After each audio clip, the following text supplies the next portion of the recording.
You've probably heard the word holy before, or at least sang it in a church song once or twice. And for most people, this idea is really just connected to being a morally good person. So God is holy because he's morally perfect. Yeah, that is part of it. But in the Bible, the idea of holiness is even bigger and more rich. What it's really describing is how God is the creative force behind the whole universe. He's the one and only being with the power to make a world full of such beauty and life. And so all these abilities, they make God utterly unique, which is the meaning of the word holy. So a helpful way to think about God's holiness is by using the sun as a metaphor. The sun is unique, at least within our solar system, and it's really powerful. It's the source of all this beautiful life on our planet. And so you could say that the sun is holy. And you can actually take this metaphor even further in that the whole area around the sun is also holy. Yeah, because the closer you get to the sun, the more intense it gets. Yeah, exactly. So that very power and goodness that generates all this life is also dangerous. I mean, the sun, if you get too close, will annihilate you. And in the same way, there's this paradox at the heart of God's own holiness, because if you're impure, his presence is dangerous to you. And not because it's bad, but because it's so good. And so the first time we see this paradox of God's holiness, it's in the story of Moses and the burning bush. So God tells Moses to take off his sandals because he's standing on holy ground.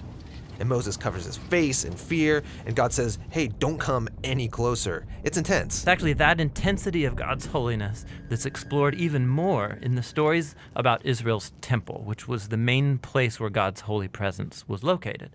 And at the center of the temple was this room called the Most Holy Place, this the hot spot of God's presence.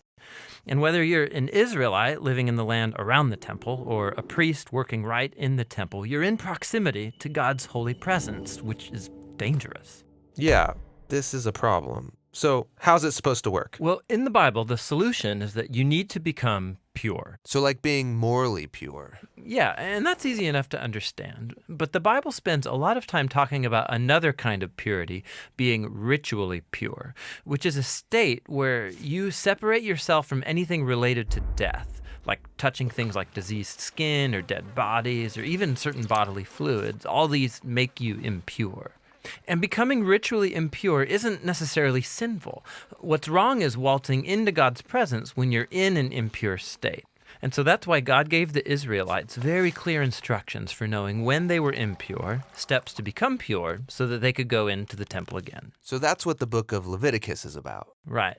But it doesn't stop there. This idea keeps developing. So later in the scriptures, we find this really interesting story by a prophet named Isaiah. And he has this crazy vision where he's in the temple and he's right in God's presence. He's totally terrified. Yeah, he knows the rules. He shouldn't even be in there.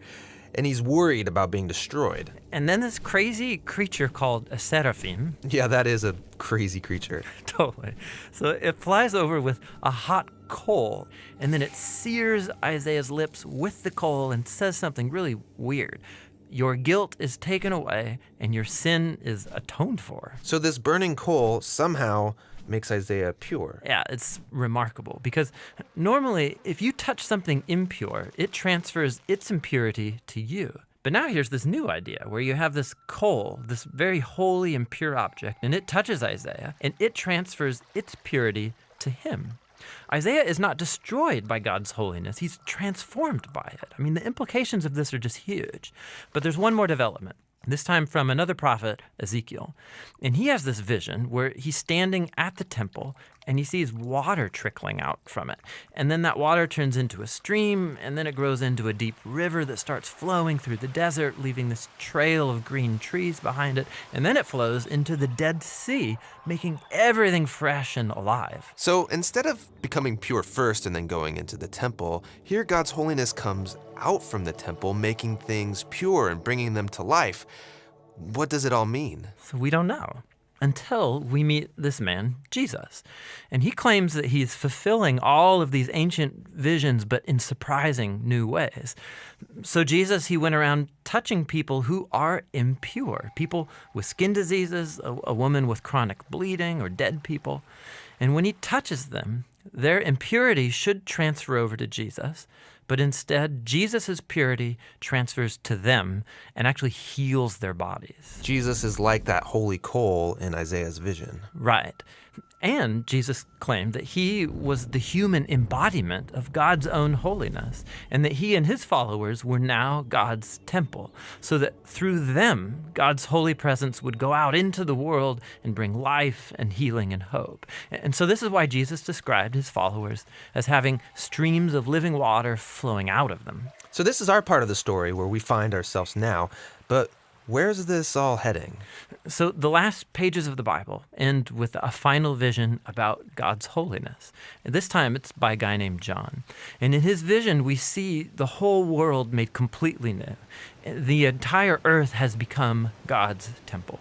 And Ezekiel's river is there, flowing out of God's presence, immersing all of creation, removing all impurity, and bringing everything back to life.